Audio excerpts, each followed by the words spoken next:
Okay, I want you to picture this. It's February 2nd, 1946 in Manhattan in the dead of winter. And one man is about to make a discovery that's going to get him erased from history.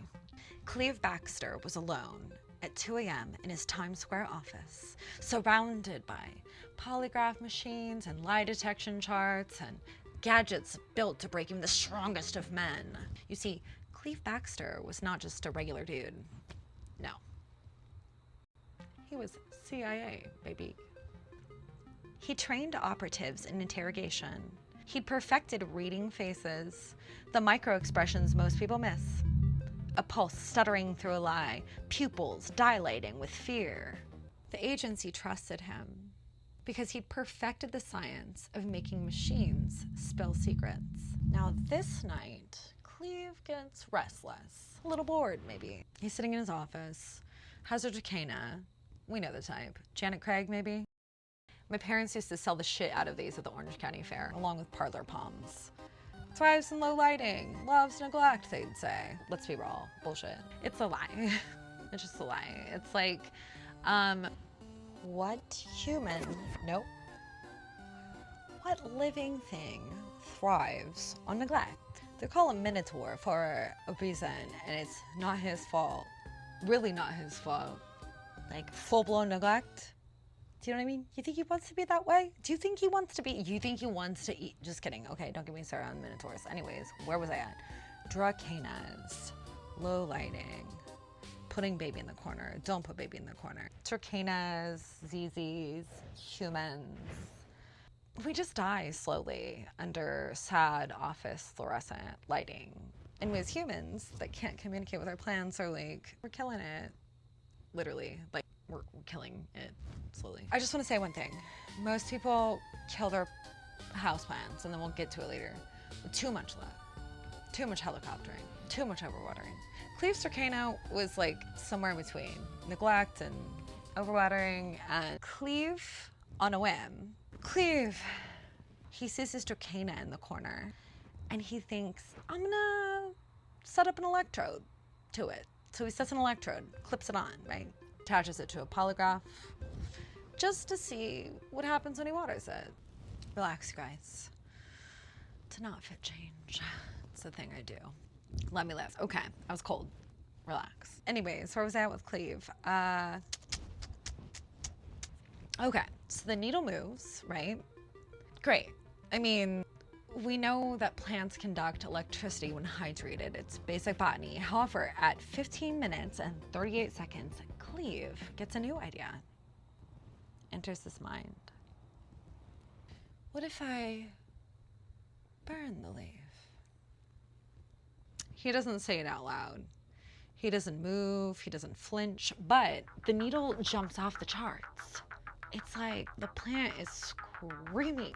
He just thought about hurting it. That's it. Now, this is where most people would just chalk it up to an electronic malfunction, or maybe too much coffee, not enough sleep. But remember, Cleve was CIA, baby. These people do not get rattled by anomalies. They troubleshoot, they isolate variables, and they double down. Cleve spent the next decade going ham, wiring electrodes to everything. Houseplants, yogurt cultures, bacteria colonies, eggs, human white blood cells, and the results kept coming back consistently, impossibly weird. But the brine shrimp experiments, one of my favorites. Brine shrimp, we love them. Sea monkeys. I used to have like a little tank that I got from a catalog. You guys remember those? I could clip onto my belt. It was not very practical. It was pretty hard to sit down in. The belt, oh no, not my prop. It's like the only time I had a belt, which makes sense for me. I like my belts to carry around sea creatures. Otherwise, I actually don't understand the point of them and feel like that's why there's suspenders, or just get a different size pant. I'm so unclear on belts. Although I was thinking about recently, it might be like a some guys don't have butts thing. I wanted a sea monkey palace. I wanted outfits, of princess outfits for the sea monkey queen. I've thought about making sweaters for fish because I feel like they might get cold, and my ex-boyfriend used to say I was crazy for that, so that's fine. Do you think it's crazy? Let me know in the comments. Would you buy a sweater for your fish made by yours truly? Okay, back to Cleve. Cleve and his madcap experiments. These weren't sea monkeys TM just yet. These were the nameless brine shrimp. Pour one out for our cutie fallen shrimp soldiers. Okay, so one day, Cleve's about to get into some more weird stuff, making coffee and mindlessly pours boiling water down the drain. And deep in the bellows, a whole invisible city of bacteria, algae, protozoa, just instantly obliterated. In the other completely separate room, the plant's needle spikes. It knew. Cleve called this primary perception. This idea that all living things are connected in a way that we can't totally understand, but we definitely shouldn't ignore. A biological internet running and pulsing underneath everything that we think we understand about consciousness. Don't put baby in a corner. So obviously, the CIA was absolutely paying attention. Imagine the applications, right? Plants as living lie detectors, organic surveillance systems, biological early warning networks. They were no strangers to utilizing plants for mind control experiments. They were gung-ho for Cleve and his shrimps and his yogurts and his houseplants until they realized they couldn't control it.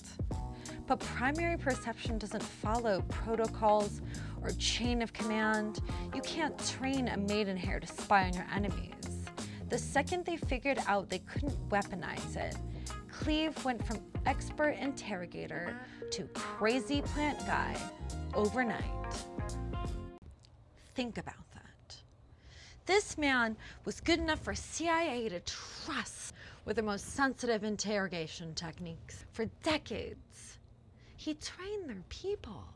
He literally wrote the manual. And yet, the moment his research stopped being useful for them, they torched his reputation so thoroughly that most people don't even know his name today. Say it with me now. Cleve, Cleve, Cleve. Thank you. Decades of credibility gone. Funding vanished. Published in fringe journals dismissed as pseudoscience. All because he found something they could not control. So here's what I got. I got alligator clips. I got copper wire. I got my boy Blaze. I got a begonia. And I got a $12 multimeter from Ace Hardware. Let's go. It was $28. Nothing that the CIA would want to steal. Now, when I plug her in, she responds.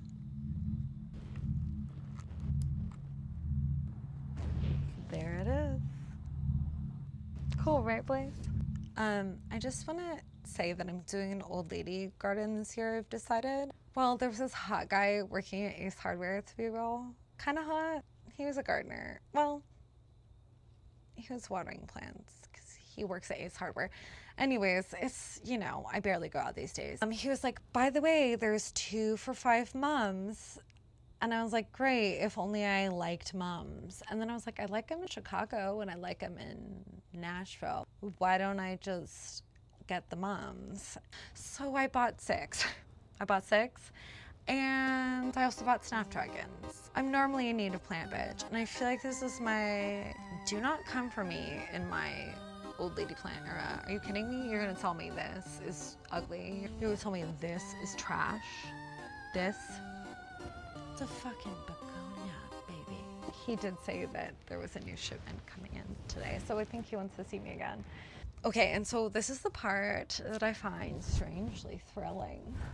What if every plant in your house is eavesdropping, tortured by your binge watching, another murder show, another thing that's like, will she fall in love with him? through the wall? Will they get married? Is it gonna be awkward when they see each other in person? Did he slash her in the tire store? Did they eat the donut? Did they open a shrimp store together? Did they fall in love? Did they have 12 babies and they're all conjoined? Doom watching. You know what I mean? It's the same thing. Just watch Cat's Eye by Stephen King. Thank me later. What if they suffer through your endless looping of, you know what, I could have told him, you know, esprit d'escalier type of thing, you know, and you're like, oh, the French are so smart. What a smart phrase. And then you talk to a French person, they're like, we don't say that. It's like not what we say, the wit of the staircase. But like, it's not even how we phrase it, to be honest. I'm like, okay, cool. Well, that's, I love Americans. I love being American. We're just like, well, this is what French, if you think about it like that, it's like, what if all of our plans are just eavesdropping and they're enjoying when we song and dance? I don't know if that's, who am I to speak on behalf of what they want? They're like, no, please, please, please, no more singing and dancing around us. They say plants like music, but I also feel like that's just like, I can picture some friends like, oh, he loved my demos. Like I can see them, what's that word? Anamorphizing plants to like their demos. I can see that. Your plants are potentially eavesdropping. Potentially absorbing your emotional states and reporting back to some vast botanical network. Did you hear the hawk? I love nature. We're so close to the home run. I did the experiment already. That was like my big, you guys, that was like, it took me 5 days to get a working multimeter. 5 days. Tinfoil. Screwdrivers, tiny screwdrivers, AA's, AA's. Baxter died in 2013, still claiming that yogurt could read minds, and that houseplants were cosmic antennae. The establishment still wrote it off as junk science, equipment error, or confirmation bias. But why does it keep happening? Why do people all over the world wire up their plants and conduct experiments on them, and the same impossible results keep happening? Is that just me? I mean, is it me? Is it just me? I'm making this to find, I'm only doing this to find the family. Like and subscribe. Is it possible that consciousness isn't binary? Maybe it's like a spectrum, like everything else these days. And we're just now learning to listen to the machines that are sensitive enough to detect what they've been trying to communicate. Plants don't have nervous systems. Okay, we know that. They don't have brains. According to everything that we know about biology, plants shouldn't be able to respond or care. Okay, so in my mind, maybe Cleve was right all along.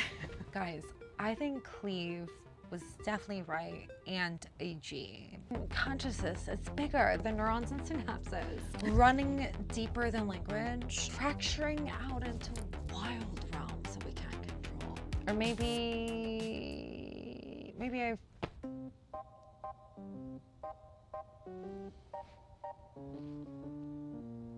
What living thing thrives on neglect? What living thing thrives on neglect? No. Maybe I've been alone too long. Maybe I'm just talking to plants and pretending it's science. So that would be easier, wouldn't it? Anyway, I should water her, this lovely beauty. Apparently she's been listening to this entire thing, so I'm sorry for the lecture. You teach me so that I can teach them. Next week, we're diving into something even stranger. Smash that like button and subscribe if you want to see more. And until next time, pay attention to your plans. They're certainly paying attention to you.